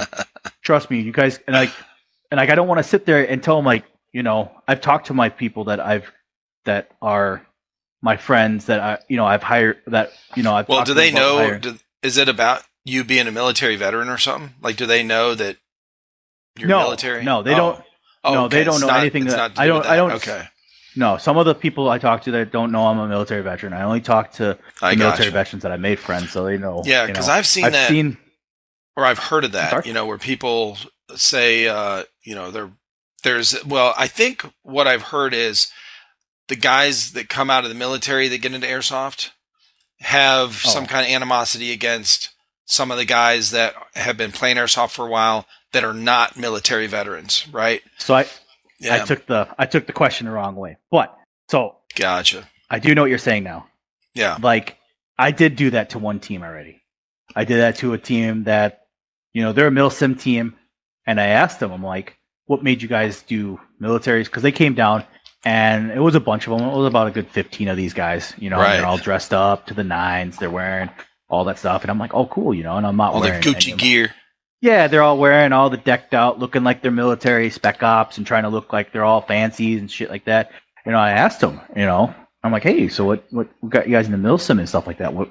They're like, oh yeah, I just thought it was cool to kind of do this stuff. And some of them are like, oh yeah, and I'm like, and then like it kind of got to me because like some of them, started being like, yeah, this is like I've seen real videos. I'm doing the real stuff here. I know right, how to do it. And that's, don't get me wrong. Then my veteran side kicks in, and it's like, I'm asking these questions. Shit. Yeah. I'm like, you don't. Yeah, exactly. Key words, exact words you just said. You don't know shit. And I asked them. I'm like, and then I get to the point. It's like, hey, have you guys ever like served or any of you guys said? And my favorite question or my favorite answer from hearing it, and it always sometimes gets my blood boiling. No, I was going to, but. No, I was going to, but I ended up, and it just for me being a veteran, I get it. Right. Like, okay, you were going to do it. Like one kid was like, yeah, man, I actually ended up breaking my ankle before I ended up going. And like, he lifted up his leg. He's got and he's got like this. And then one guy's like, yeah, no, I actually have asthma. And I'm like, okay, that's understandable. Certain medical stuff. Yeah, certain medical stuff. And they tell me, and they just want experience or, And Sure. I let those ones go. But it's the assholes that sit there and they go, like, prime example, the gentleman I talk about a lot up north, the Wisconsin Action Sports. He he told me about he had this milsim side time where he had a bunch of guys. He had turned on the lights off, and they got to use nods. It was cool. He was telling me about it. Like, yeah, they had nods, walking around, doing all this other stuff. They had some lights. Well, these assholes actually fucking cut some of the wires to the lights and like blacked out the place. And like some people that didn't have nods were like, "What the fuck's going on here?" He like ended up like telling them, he's like, "You guys keep cutting these fucking wires, I'm gonna kick your ass out of here. You're never allowed back." And they're like, "Well, this isn't real spec op shit and all this other stuff." I'll let you ask when you do an interview with him. I'll let you, if he ever goes into God. if he ever talks about anything, I won't talk about him. But he's like, "How would you fucking know?" Well, and like he's like, "How the fuck would you know? Were you guys, ever in the military? Did you guys ever fucking serve?" He's like, and like they couldn't respond back to him.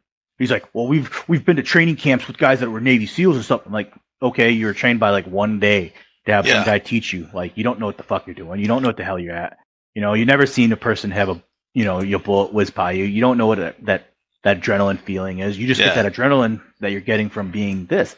And like, I have to let that go because I can't always get mad at people that want to do the things that we did. Nah. But like for me, it's like, okay. But for me, it's a time and the place because I've had one kid that was like, a milsimmer, and he's like, I had talked to one of the guys that I go indoor at the indoor arena, and I talked to him because and the kid heard me. I was in the military, and he's like, and then we got out the field, and he shot me out, and he's like, "Oh yeah." And then he walks back out the field one day, and he's like, "Oh man, I got you, and you were in the military. You fucking suck, man." And I'm like, "Yep." I'm like, hey kid. See, that's what I've heard. Yeah, and I looked at him and went, "Hey kid, when you get a bullet shot next to you, come fucking talk to me about how bad you pissed your pants." I go, it's totally different. Yeah, well, I scared him, and like the kid like looked at me and was like, "Oh." Well, there was a podcast I listened to like a long time ago, and it was an Airsoft podcast, and these guys were talking about playing at Pendleton, I think. Oh, some really? Event at Pendleton, because there's an airsoft field on Camp Pendleton, and they were cracking these jokes about the Marines that that were playing that day or something, and how dumb they were and how bad they were and all this kind of stuff, and like, oh, they're big bad Marines and they suck and this kind of shit. And I was getting offended. I would be like, what the fuck, bro? Like these guys that we're talking were never in the military. So I think there is some of that animosity for sure when there's some shade thrown from an airsofter that's never been in a military. So I think there's always going to be that kind of thing, because when you go in the military, you go there is a very big difference taught to you about your composure and your conduct and compared to a civilian, right? You're not a civilian anymore. And so there's this big difference, it's like, and it really is, because military lifestyle is pretty intense most of the time. And, not all the time for sure, but most of the time, there's stricter standards than just somebody's regular job, And so it's I think there's going to be always this this kind of thing between. So that's going to happen. It's going to happen. Yeah. Most milsimmers I've talked with that are not military, they're super respectful. They look up to and respect people that have the veterans and whatever, been in the military, and that kind of thing. And I was talking with somebody, and they were like, I'm not saying that we're like this, we were never in the military. We're not trying to say that we can do this better. I was like, bro, you don't have to say that. It's fine. I get it. because they're very respectful to military veterans and stuff. It's like, I think that's why. I think that conversation with somebody over a year ago was why I started asking about this, like how this came up. And I was like, is this is this the thing? Like people get pissed and they're like, yeah, a lot of times, like there's a lot of military guys that, they say, they'll just, I think it's just online mostly. It's some of the guys that are veterans that don't go into airsoft, but they just make fun of airsoft because they're like, what are you shooting plastic BBs? It's fucking just go buy a real gun, like kind of shit, whatever. And I mean, you're always going to have that. You're always going to have Right. people talking shit. It's fine, but I didn't know if there's if there's something that's causing this animosity between or people just like at each other's throats because I'm better than you and I wasn't even in the military. You suck at airsoft. Like, bro, it's a fucking game anyway. So that is the issue right there. It's I wouldn't say the inexperience, but it's the life choices that people end up doing. Like military guys are gonna make fun of the airsofters because like you just like I was gonna bring up the same thing you said, but you beat me to the punch. Was they're shooting plastic BBs. That's right. Way different than you have to deal way different. A bullet is a lot heavier than a freaking BB. A military guy knows literally life and death. Exactly. And a military guy not. Knows. Exactly. Right. And that's what these kids have to realize is that, I shot that.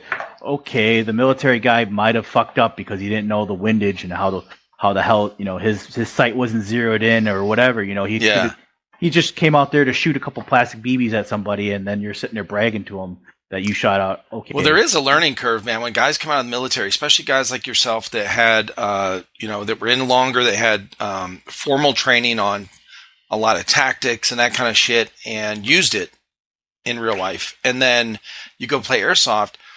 It's you're all of that you've been trained with is coming back, but you don't really need to use it like that because you don't have to play as you can be a little more cavalier. You can be a little more loose with your play style. And I was talking with some guys that had gone to this big mil sim, and one of the guys that they were running with was a 20-year military veteran, Marine Corps, went to Fallujah, was like in some heavy shit, okay? And he got, when he first started playing with one of his first mil sims, whatever, he's like, creeping and peeking and like not really, running forward. And this other team that he was running with was like, dude, this is airsoft. It's a game. We can use our people to get this objective, even though they're going to get shot. Okay. Because especially at a mil sim, you can get medicked, right? You can get revived. So they use that they use the rules to their advantage. And this guy had to like kind of learn like, oh yeah, okay, duh. I'm not going to die when I run over here to this, outside of cover. So it was a learning curve for sure. My cousin had to keep reminding me the first time I did it. And he's like, dude, James, you need to not go. You can't go fucking full psycho and like run up to some guy and just be like, butt stroke. Like you're going back into, fucking, God, don't do that, training. Bro. Yeah. Going to bayonet training. You're like, oh no. Put the guy down and, you're not tackling the fool, and my cousin's like, no. I'm like, yeah, and that's what happened. I had to realize when I got shot for the first time, okay, integrity, go back, walk back. Yeah, no big deal. Mm-hmm. And that's what happened. And then we ended up doing it, and it just became fun, and became amazing. And then I got more into the competitiveness, and that's where it's hard because there's no fields. I've got to drive 4 hours to go for the nearest, where there's an amazing indoor field for bunkers and everything else that I can go and play. But if I want to play more competitiveness in an airsoft place, I'm gonna have to go to paintball to play in the bunkers so I can get Yeah, how better close is and that work. paintball field you were talking about that you just went to? So the one for me is like an hour away. And there's Okay. another one just about 25, 30 minutes away. That's another one. And Oh, there's shit. another. Yeah, there's a ton of paintball places What? around me. Yeah, there's a ton of places, and they have all the bunker styles and all the speed And no stuff. airsoft. And there's like one airsoft down by the Dell, up in the Dells. Okay. That's like 2.5 hours away from me. Jesus. And there's an indoor arena that's here, but I mean, that place is a hit or miss, to be honest with you. Yeah. Okay. It's a good place to go, but then it's also bad because you have these, you have some people that just end up ruining it for the new guys. And Right. then you have a place down in Wisconsin called Black Ops. I've never been there. I don't know much about that place. I mean, I've heard, you hear good and bad about everything, but Sure. I won't speak ill will because I have no words to say, and I won't speak good because I don't know anything. I've been down to the shop. Yeah. Their shop is nice. I mean, I'll Gotcha. 110% give that place a grade A, 5-star review for going down there. They have a tech shop on spot. The guys Okay. there are knowledgeable. They, Black Ops has a lot of good guns you can buy. They have a lot of more stuff in storage to go in. And like, I would love to go back and play on that field, but be honest, like I'm not going to go down there because I'm going to paintball. So it's like, Yeah, right. and like if they opened up a speed of like that guy down there opened up took the time, flattened out some ground and put a building around and put bunkers in there for speed soft guys and capitalize on that. I'm not gonna lie to you. I probably would get back and go right in there and jump in there and play in there until my store was open up, and then, talk with him and see how things would go. But until the competitiveness side comes out, I don't want to do milsim. I don't, me Gotcha. personally, I want to be in the competitiveness. Milsim is fun. I think it's an amazing, opportunity for guys to, be military for the first time. Man, Experience that shit. Yeah, when we were all kids, I don't know if you did, but I know I did. I played with sticks and stuff, thinking they're guns. Sure. And we're around with my buddies and, thinking that we're shooting up, whatever, and playing war games and stuff. Right. And, I thought that was a cool thing. And then now you get this chance to play, military stuff, and you're like, oh, cool. I don't have to get actually killed. And, I'm listening to, people like that. I can go out and just have a blast with these guys.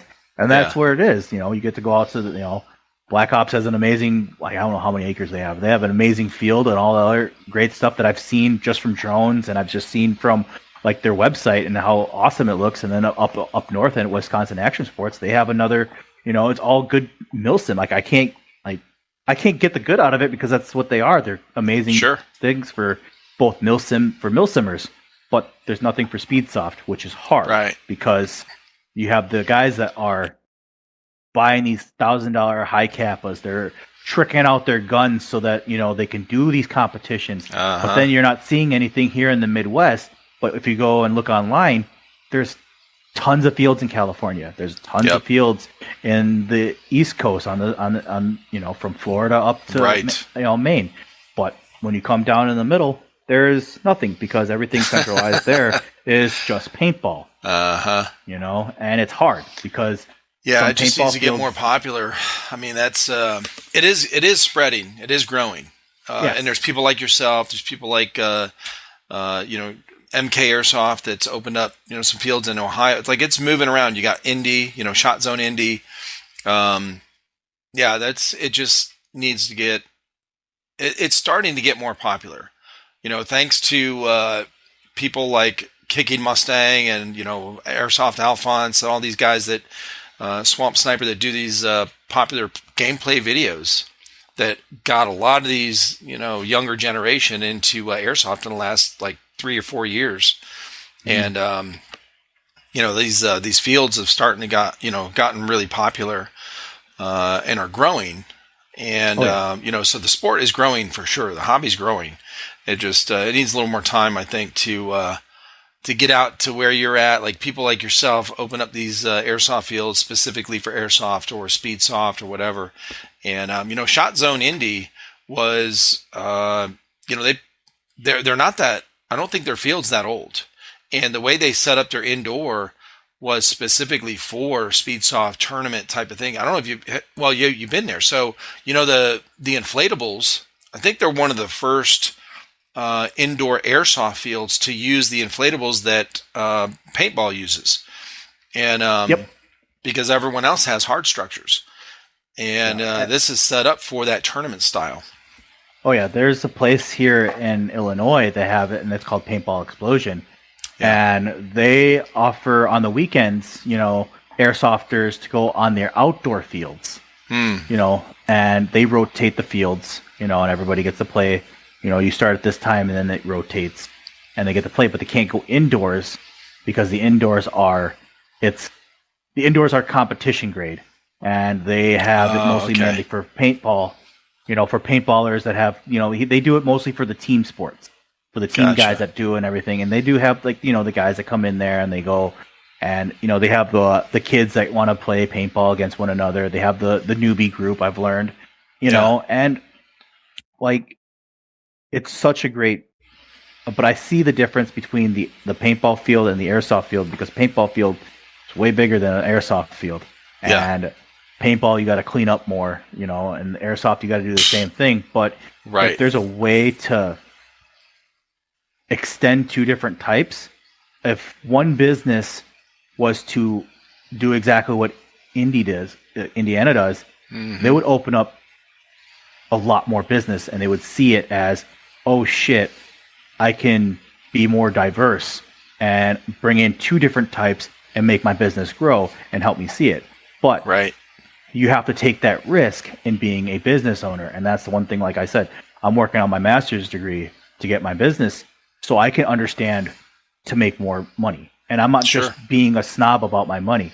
My money is for my family. That's what it mainly is for, so to help apply money to my wife and, when we have kids later. Yeah, we've said this before on the podcast. Like, profit is okay. Profit is good. Like, when a airsoft company succeeds, then everyone that gets into airsoft succeeds, because the people that are running that business, whether it's a field or a store, they're going to offer more things, more better things. Like, it's the rising tide raises all ships. So it's not like somebody's just going to make a bunch of money in an airsoft field and then let it, and be a slumlord, right? Like, exactly. Just and let it run down and be a piece of shit, and nobody, likes it or whatever, but it's the only thing they got in that area. That's not how it's going to go.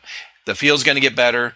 It's always going to grow. It's always going to grow in a better way, because, most people I've talked with, business owners just in outside world, outside of airsoft, typically, I don't know of any just a businessman or business person is not going to just go ahead and invest in and open up their own airsoft field. Someone that's not into airsoft, someone that doesn't know anything about it, never played it, they just look at it as a business opportunity. That's not going to happen, because typically it's not a great business model, to be honest, right?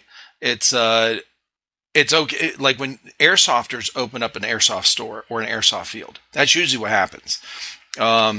There's a lot better investments out there for a company or a business owner or something to invest in, a lot better ones, because airsoft, a field itself, I mean, no one's going to be super rich multimillionaire off of owning one airsoft field. That just is not the margins aren't there. Okay. Right. But yeah, but it's good that you're, doing what you're doing in your area, and we got a lot of other people that are growing. The sport is growing, and it's definitely going to be. I think over the next couple of years, you'll see a big change in your area. Getting the word out, with what you're doing, and I'd love to have you on in the future when you got some new news about your field and how it's going and that kind of thing. I'd love to have people on for a second time anyway. Or third time, because I like to see where they're at, like what they're doing and what they're, what's going on with them and stuff like that. But I have one more question for you before we wrap up. Sure. I've been looking at your T-shirt, and I'm trying to figure out. I've never heard of this company name, and I'm trying to figure it out. And I wanted to sit here and search it, but I'm like, no, I'm just going to ask him at the end. What? It's a very strange name. It's a funny sounding name, Dunder Mifflin. Right? Is that what it is? If you ever watched the TV show called The Office.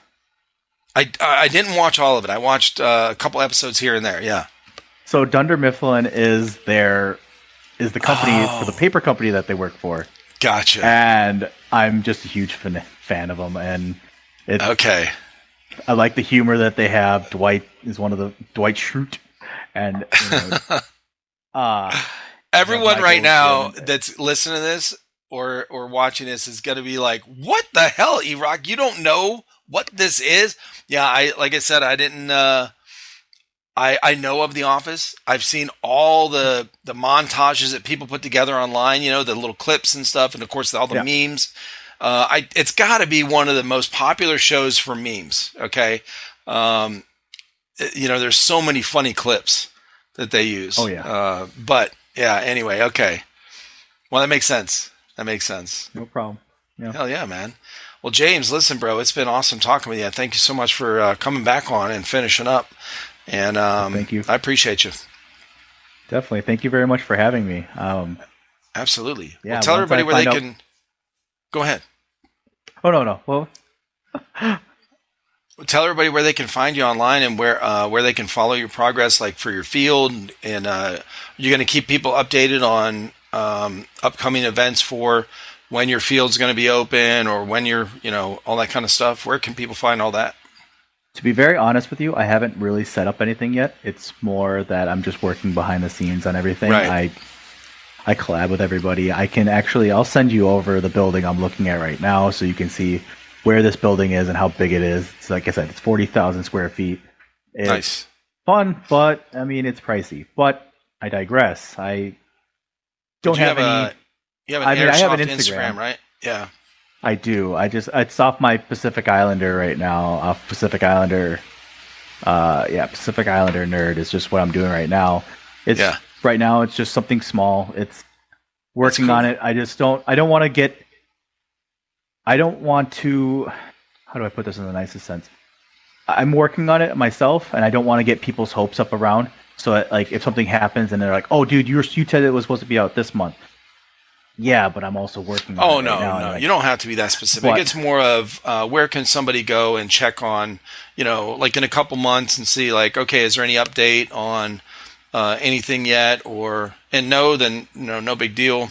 But yeah, I'll put that link in the description and all of this, where it comes out. So, well, definitely. I appreciate you, James, man. You're very welcome, sir. Thank you for having me. Oh no! Do you guys need like a picture of me, if anything? Yeah, send me a picture that you want me to use for the thumbnail. Sure, definitely will. Awesome. All right, brother. You have a good night. You too, sir. Thank you so much for everything. Thank you for having me. Yeah, no problem, dude. See you, bud. Yes, sir.